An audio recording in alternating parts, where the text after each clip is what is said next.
안녕하십니까. 각당복지재단 이사장 라재건입니다. 우리는 지금 모두 코로나로 인해 참으로 어려운 시기를 견뎌내고 있습니다. 창립 34주년을 맞는 저희 각당복지재단도 창립 후 처음으로 기념행사를 열지 못하고 온라인을 통해 축하 메시지를 전할 수밖에 없게 되었습니다.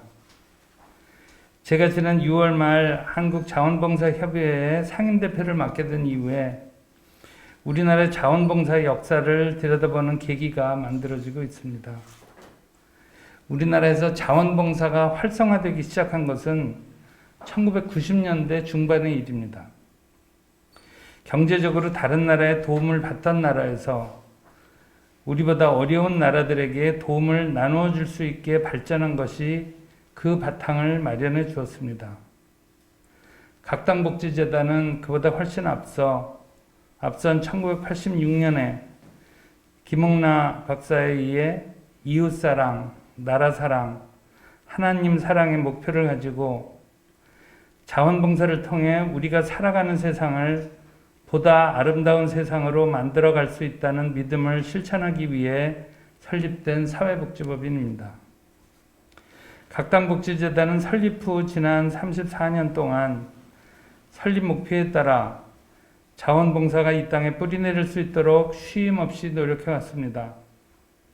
그 과정에서 세상을 밝히는, 세상을 아름답게 만드는 많은 봉사자들을 만날 수 있었습니다. 그들의 헌신은 많은 사람들에게 감동을 주었으며 저희 재단에서는 그분들의 이야기를 담아 세상을 아름답게 만드는 사람들이라는 제목으로 책을 엮어내기도 하였고 매년 창립 기념일에는 옥천봉사상을 만들어 4년, 8년, 12년 동안 꾸준히 자원봉사를 이어온 분들을 시상하여 아름다운 봉사자들의 뜻을 기려왔습니다. 안타깝게도 올해는 코로나의 확산으로 인해 함께 모여 축하하는 자리를 갖지 못하게 되었습니다. 사회적 거리두기를 실천하기 위해 자원봉사 활동도 많이 위축된 한 해였습니다. 그러나 꾸준히 자원봉사를 이어온 분들의 마음은 흔들리지 않고 있음을 잘 알고 있습니다. 내년에는 코로나의 먹구름도 거치고 모두 밝은 표정으로 다시 모여 축하의 자리를 가질 수 있기를 기대하며 짧은 글로나마 인사를 드립니다. 감사합니다.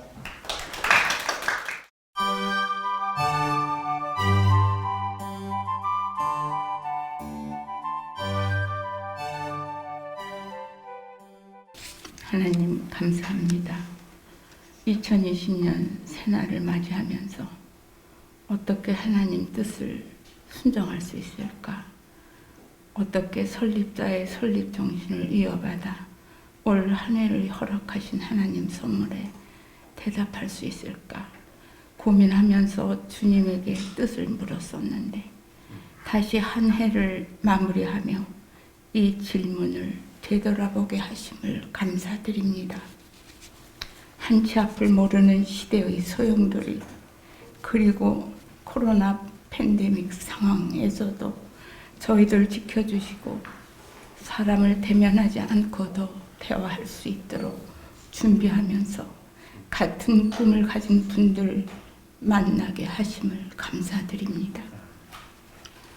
하나님 닮음 주님의 이미지를 회복시키기 위해 우리 마음판에 주님의 법을 두고 주님과 대화하기를 원하시는 주님, 설립자의 마음을 흔들어 주의 법도를 깨닫게 하시고 이 땅에 주님의 꿈을 품게 하심을 진심으로 감사드립니다.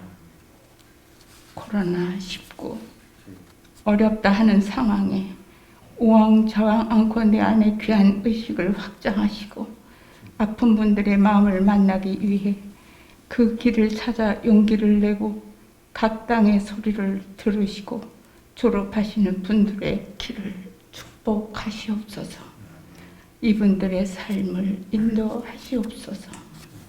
하나님의 말씀은 살아있고 활력 있어 좌우의 날쌘 어떤 검보다 예리하여 혼과 영과 그리고 관절과 골수를 쪼기까지 하시니 또 마음의 생각과 뜻을 판단하시는 주님, 주님의 말씀처럼 우리 자신의 혼과 영혼과 그리고 몸이 우리의 생각과 심령이 주님의 강력한 성령의 빛으로 질서 있게 우리 몸속에서 자리하기를 원합니다. 이를 위해 힘쓰시는 분들 부디 이 말씀 기억하면서 늘 노력하기를 원합니다. 내 안에서 소원을 두시고 일하시는 분은 주님이시니 물은 먼저 우리의 마음과 생각을 지키며 다스리옵소서. 세상 바라보며 타인을 탓하고 시끄러운 소음 속에 내 소리 보태지 말고 정작 보아야 할 나 자신의 마음판을 들여다보며 주님이 새겨놓은 법에 순종하기를 바랍니다. 자기의 허물을 능히 깨닫고 나의 숨은 허물을 먼저 알게 하시옵소서. 사람을 고치는 일에 사람과 영광과 사람의 이름에 의탁하지 않고 세상의 어떤 이의 이름으로 하지 말고 오직 말씀에 의지해서 이미 세워진 하늘 뜻 바라게 하옵소서. 나 자신의 영혼의 자리에 관심을 깊게 갖기를 원합니다. 저희 마음을 치유하여 주옵소서. 하나님 사랑, 나라 사랑, 이웃 사랑, 하기로 뜻을 세운 그 뜻이 영원히 흔들리지 않기를 바랍니다. 내 안에서 내 뜻을 세워 내게 소원을 두고 내 목적을 일하기를 원한다 하시는 예수님 이름으로 간절히 기도드렸습니다. 아멘.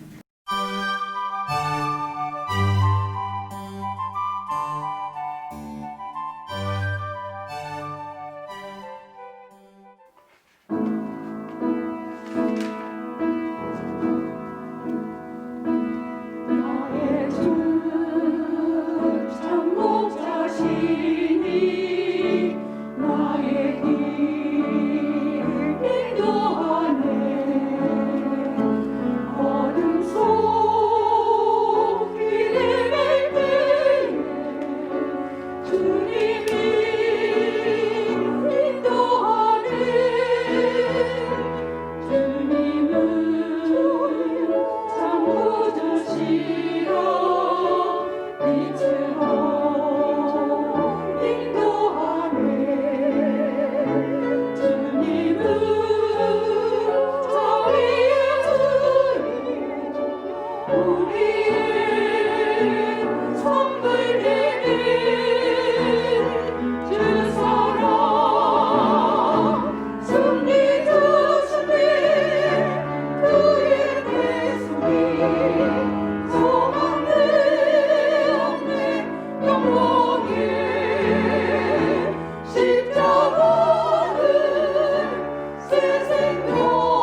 요셉이 또 이스라엘 자손에게 맹세시켜 이르기를 하나님이 반드시 당신들을 돌보시리니 당신들은 여기서 내 해골을 메고 올라가겠다 하라 하였더라. 요셉이 110세에 죽음에 그들이 그의 몸에 향 재료를 넣고 애굽에서 입간하였더라.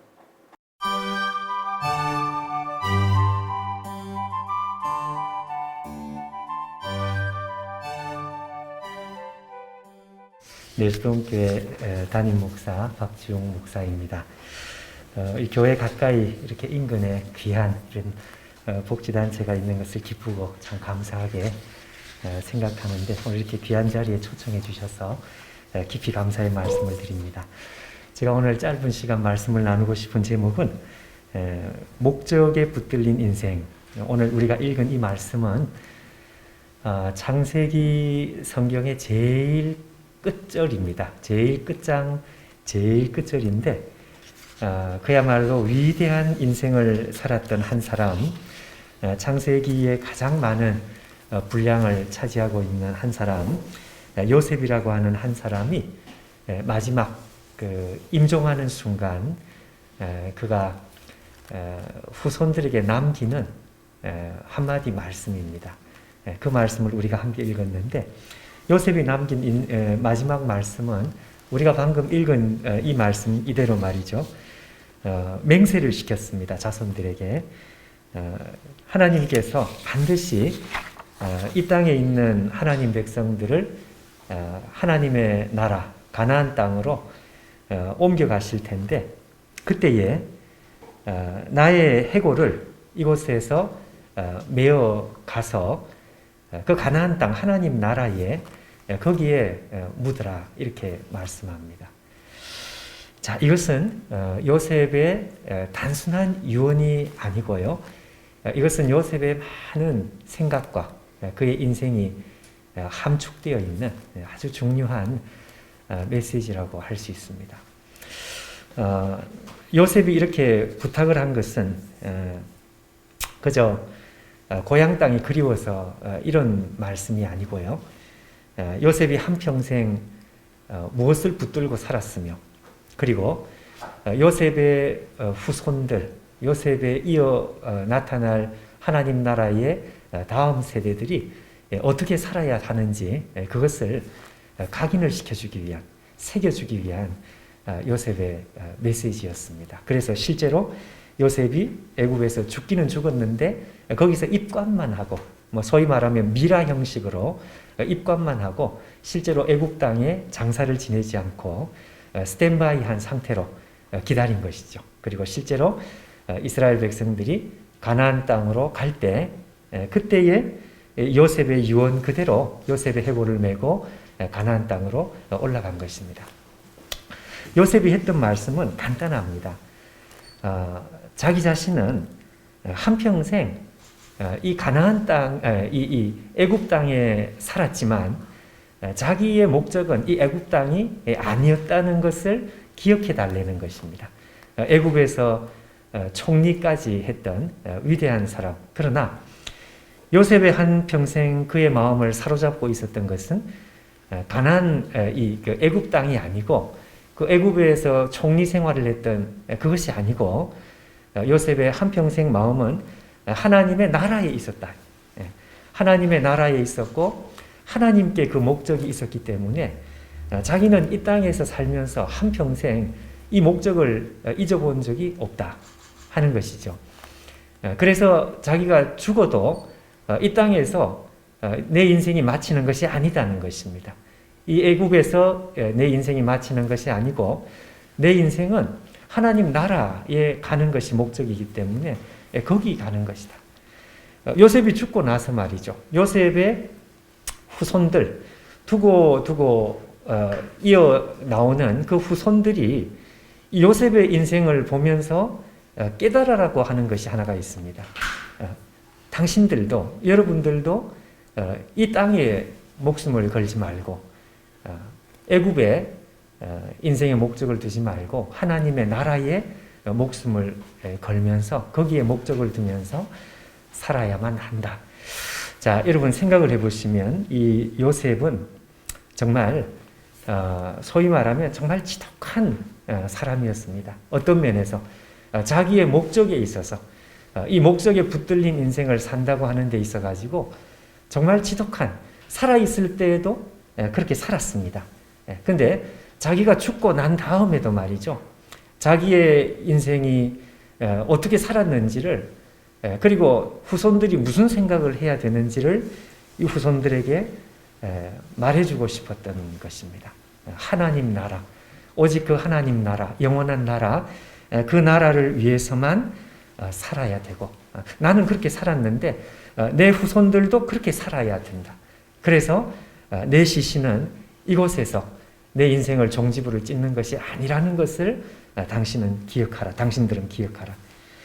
말 그대로 목적에 붙들린 인생이었습니다. 살아있으나 죽으나. 여러분 지금부터 꽤 오래 전에 나왔던 영화 중에 하나 천국의 아이들이라는 영화가 있습니다. 아마 아시는 분들이 있을 텐데요. 이 영화가 우리나라 영화가 아니고 이란에서 나온 영화였습니다. 이란이라는 나라에서 영화를 잘 만드는지 사실 저도 몰랐는데, 이 이란이라는 나라에서 이 천국의 아이들이라는 영화를 만들어서 당시에 꽤 많은 세계적으로 반향을 좀 일으켰던 영화가 있습니다. 이 영화의 내용은 사실은 좀 간단합니다. 여기 보면은요, 이 오빠가 나오고 여동생이 나오는데 둘 다 어린 아이입니다. 집안이 너무 가난해가지고 얘네들이 학교를 가는데 신발이 없는 거죠. 신발이 없어가지고 오빠가 학교 갈 때 신발을 신고 갔다 오면 그 동생이 이제 그 신발을, 오빠가 신었던 신발을 이제 가지고 이제 바꿔서 신고 오후반으로 이렇게 가는 것입니다. 사실 제가 어릴 때도 기억이 나는 것이, 초등학교도 이제 그 당시에 국민학교죠. 아이들이 너무 많으니까 오전반, 무슨 오후반 뭐 이렇게 있었습니다. 오빠가 신발 신고 또 동생이 신발 신고 이렇게 생활을 하다가 하루는요, 이 학교에서 무슨 대회를 했습니다. 마라톤 대회. 그래서 크게 프랭카드가 붙은 거죠. 거기 보니까 1등, 2등, 3등 이렇게 있는데, 이 3등에 보니까 상품이 뭔가 하니까 운동화인 거예요. 운동화.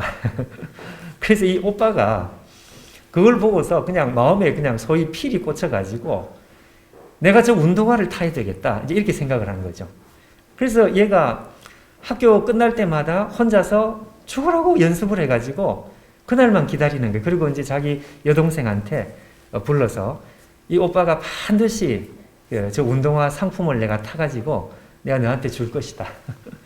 그래서 이 오빠만 믿으라. 이래가지고 얘가 학교 마치자마자 연습하고 또 연습하고 정말 피나는 연습을 했습니다. 어떻게 됐을까요? 마라톤 대회가 열렸는데요. 얘가 열심히 달린 거예요. 열심히 달렸는데 너무 열심히 달려가지고 1등을 해버렸어요. 1등을. 1등을 해가지고 온 학교는 난리가 난 거죠. 왜냐하면 이제 자기 학교 애가 1등을 했으니까. 근데 얘는 하나도 기쁘지를 않아요. 왜냐하면 자기 목표는 3등을 해가지고 운동화를 타는 게 목표였는데, 이게 목적이었는데 어떻게 하다 보니까 그냥 1등이 돼버린 거예요. 사진을 찍는데 얘가 중간에서 사진, 얘 혼자서 울상이 되고 나머지 다 환한 얼굴로 이제 이렇게 된 거죠. 얘가 이제 풀이 죽어가지고 집에 왔는데 집에 이제 여동생이 기다리는 거예요. 어떻게 됐냐? 오빠 어떻게 됐냐? 그랬더니 이 오빠가 정말 어깨가 쭉 늘어져가지고 풀이 죽어가지고요. 그 동생한테 그렇게 이야기를 합니다. 미안해. 이 오빠가 그냥 1등을 해버렸어. 그러니까 이 여동생이요, 오빠 미워 이러면서 미워 이러면서 그냥 방을 나가버려요. 제가 그걸 보면서 너무너무 감동을 받았습니다. 야, 인생은 저렇게 살아야 된다. 이게 뭔가 하니까 기준이 다른 것입니다. 모든 사람들은 1등 하는 게 이제 목적이고, 그러니까 기준이 이제 그것이죠. 그게 좋은 인생, 그게 성공한 인생, 뭐 이렇게 되는 거죠. 근데 이 오빠하고 이 여동생의 목적은요, 1등이 목적이 아니고 운동화 타가지고 동생 발에 운동화 신겨주는 이게 목적이었던 것입니다. 그러니까 사람들이 다 박수치고 좋아하는 그게 전혀 기쁘지 않아요. 그리고 본인이 1등한 그것이 자기한테는 행복이 되지 않는 것입니다. 그러니까 제가 이걸 보면서 무슨 생각을 했는가 하니까 하나님 백성들이 저렇게 살아야 된다. 이 세상 사람들의 목적하고 우리의 목적이 다르다 이거죠. 목적이 다르면 여러분 성공의 기준이 다릅니다. 요셉을 보십시오. 한평생 애굽에서 가장 높은 자리 총리가 됐습니다. 근데 요셉은 한평생 이것이 자기 인생의 성공이라는 생각을 해본 적이 없었습니다. 왜 그럴까요? 그의 목적이 달랐기 때문에 그렇습니다. 그의 목적은 1등하는 게 목적이 아니고 그의 목적은 사람들이 생각하듯이 좋은 것, 부귀와 영화와 이것을 가지는 것이 요셉의 목적이 아니었다 이거죠. 요셉의 목적은요, 자기가 죽으면서 몸소 보여주고 싶은 그 한 가지 메시지 이것밖에 없었습니다. 자기 인생의 목적은 하나님의 나라고 영원한 나라고 자기를 기다리는 하나님이시고 그것이 목적이었기 때문에 요셉의 그 인생이 애굽에서 110세를 살았지만 그러나 그의 마음은 온통 하나님의 나라에 가 있었던 것입니다. 그래서 기준이 달랐고 그 기준이 달랐던 것은 목적이 달랐기 때문이었다. 여러분 오늘 이 귀한 자리에 우리 함께 하신 우리 모든 분들이 요셉과 같이 목적에 붙들린 인생, 하나님 백성들이 정말 하나님 앞에 우리가 설 때에 너는 이 땅을 살아가면서 인생의 목적이 무엇이었느냐? 우리 오늘 귀한 우리 재단에 아까 우리 이사장님 말씀해 주신 것처럼 말이죠.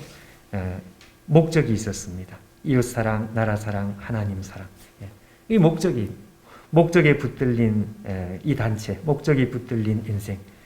하나님께서 우리에게 그것을 기대하시는 줄 믿습니다.